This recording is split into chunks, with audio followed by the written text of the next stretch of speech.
Hello, one and all. So today's our topic is the photosynthesis. All of you know the photosynthesis is the anabolic process.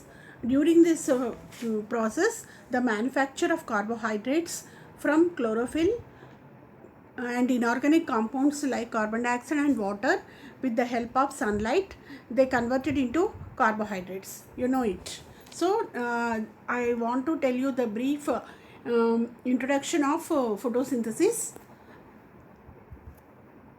So here the light is trapped by the chlorophyll molecule, and mostly the chlorophyll contains the different parts like the thylakoid and the stroma. So mostly the photosynthesis is takes place in chlorophyll molecule.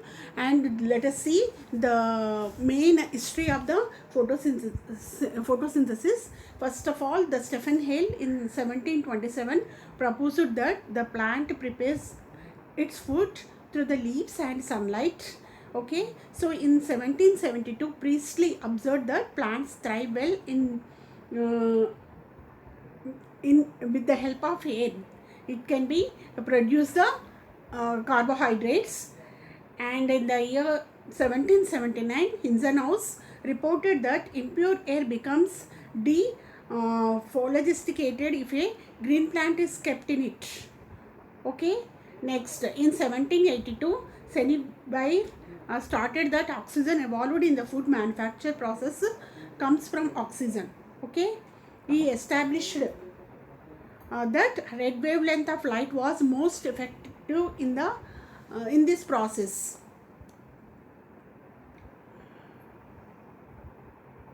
Next, in 1937 Dutrocket confirmed that chlorophyll is essential for the process. Okay, this is about the brief introduction of the history of the photosynthesis. So mostly the light is the main source of energy for photosynthesis. In sunlight, the visible wavelength, see here in this slide, the visible wavelength of the sunlight is ranges from 390 nanometers to 760 nanometers. The plant life is affected by wavelength ranging from 300 to 800 nanometers. Okay, see here, the leaves observe some 83% of light, transmit 5% and reflect 12%. From the total absorption, only 4% light is absorbed by chlorophyll. The absorption spectrum analysis of chlorophyll indicates that it absorbs more of blue wavelength than red. So the chlorophyll A absorbs more of red wavelength than chlorophyll B. The chlorophyll B absorbs more of blue wavelength than chlorophyll A. Okay, it is clear now. So mechanism of photosynthesis, mostly when you see here the way mostly the photosynthesis requires the energy, sunlight and the inorganic compounds like carbon dioxide and water due to the presence of chloroplast. And that is in the, see here, the leaves are the main factory of the photosynthesis, and the sunlight which is trapped by the chlorophyll molecule. And during the process of photosynthesis, here clear the glucose is formed and the oxygen is evolving. Okay, see here. So when you see the formula of equation of the photosynthesis, so 6 carbon compounds, carbon dioxide compounds plus 6 water molecules are participating in this reaction, and there is the formation of the glucose and 6 molecules of oxygen is evolving. Okay, so it is the anabolic process and light energy is converted into chemical energy. Okay, the main important structure is the chloroplast. See here the structure of the chloroplast, and the chloroplast contains the two important points or important parts, that is the thylakoids as well as the stroma. Okay, clear now? See the structure of the chloroplast.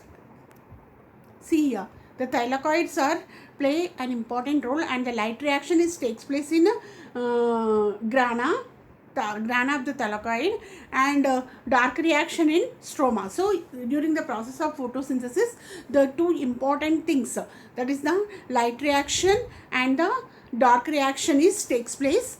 Mostly the light reaction is depends upon the thylakoid membrane, and the dark reaction is takes place in stroma. It is nothing but the Kelvin cycle. So today's our topic is the Kelvin cycle. Okay, that is it is also called as the C3 cycle. Okay, the Kelvin cycle is also called as the C3 cycle. And Blackman's reaction, dark reaction, C3 photosynthesis, and carbon reduction cycle. Okay, mostly the C3 cycle takes place in three phases, that is the carboxylation. First one is the carboxylation, second one is the glycolytic process or glycolytic reversal, and the third one is the regeneration of the RUBP. Okay, let us see one by one. Okay, during the process of C3 cycle, the carbon dioxide accepted in Kelvin. C3 cycle is nothing but the Kelvin cycle, I already told you.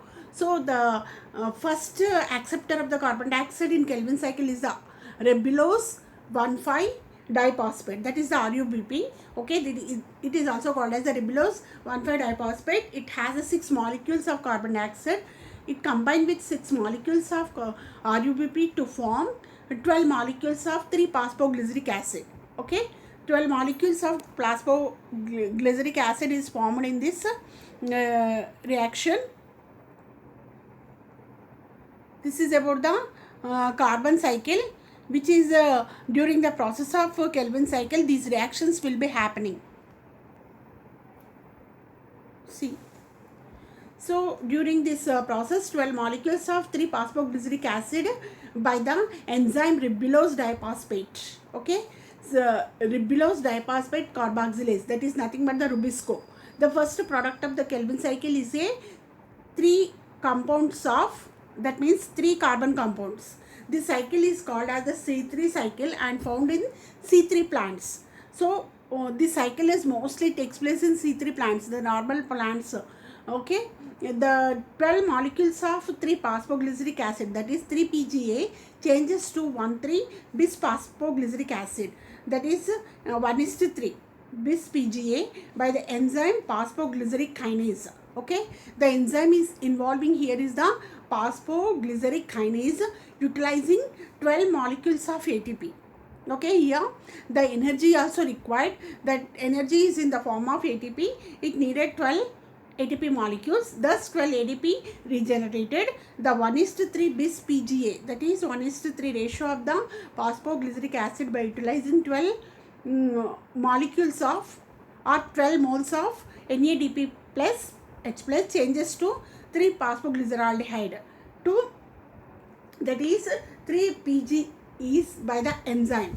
Okay, so this 3-phosphoglyceraldehyde dehydrogenase, here 12 molecules of inorganic phosphate are also generated. The enzyme called triose phosphate isomerase, once again I will tell you here, whenever the 12 molecules of NADP plus and H plus changes to 3-phosphoglyceraldehyde, this 3-phosphoglyceraldehyde dehydrogenase here with 12 molecules of inorganic phosphates and are also generated the enzyme triose phosphate isomerase. Okay, again it converted into 5 molecules of 3-phosphoglyceraldehyde to dehydroxyacetone phosphate.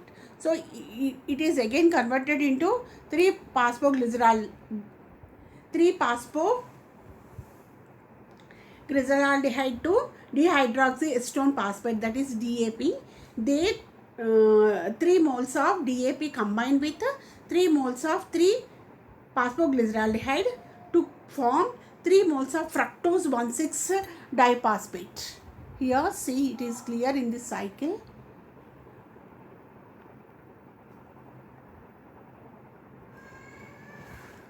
So to form 3 moles of fructose 1,6-diphosphate. Here inorganic phosphates are also formed. The 2 molecules of fructose 6-phosphate combined with 2 molecules of 3-phosphoglyceraldehyde to form 2 molecules of erythrose 4-phosphate. Okay, here erythrose 4-phosphate and 2 molecules of xylulose 5-phosphate by transketolase. In presence of magnesium ions, now 2 molecules of DAP. DAP is nothing but dihydroxyacetone phosphate combined with erythrose 4-phosphate. Again it will be combined with erythrose 4-phosphate to form 2 molecules of sedaptulose 1,7-disphosphate by the enzyme transaldolase. The sedaptulose 1,7-diphosphate it changes to sedaptulose 7-phosphate by the enzyme sedaptulose 1,7-diphosphate. So 2 moles of sedaptulose 7-phosphate react with 2 molecules of 3-phosphoglyceraldehyde to form 2 moles of 5-phosphate and 2 molecules of xylulose 5-phosphate by the enzyme transketolase. Okay, here the enzyme transketolase is involving in presence of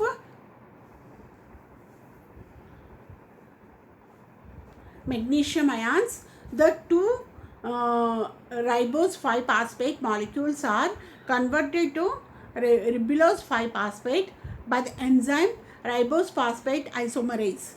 Similarly, 4 molecules of xylulose 5-phosphate 4 molecules of xylulose 5-phosphate are converted into ribulose 5-phosphate by enzyme ribulose phosphate epimerase. Okay. The 6 molecule of ribulose 5-phosphate so formed are converted into ribulose phosphate by using 6 ATP molecules by the enzyme called as a phosphorybbulose kinase. Okay, so this C3 plants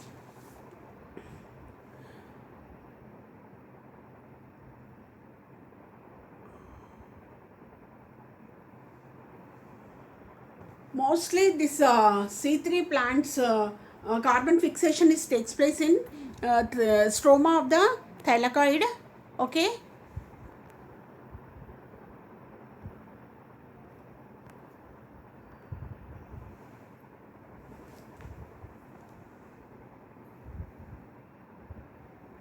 So it is clear to you now. So now I summarize the topic. During the process of C3 cycle, and it is also called, I already told you, it is also called as the Kelvin cycle. So the Kelvin cycle is mostly takes place in the stroma of the thylakoid, and mostly the first acceptor of the carbon dioxide in this C3 cycle is the ribulose 1,5-diphosphate, and during this process, during the process of photosynthesis, the inorganic compounds are converted into organic compounds like carbon dioxide and water are involving with the help of chlorophyll molecules and trap the light energy, that is visible light, in between 300 to 800 nanometers we already discussed. So during this wavelength, the inorganic compounds are converted into organic compounds like carbohydrates, and there is the release of oxygen. So mostly this entire cycle will be takes place in the stroma of the thylakoid. Okay, so mostly this C3 cycle takes place in the C3 plants. That's why it is also called as the name is given as a C3 cycle. Okay, thank you.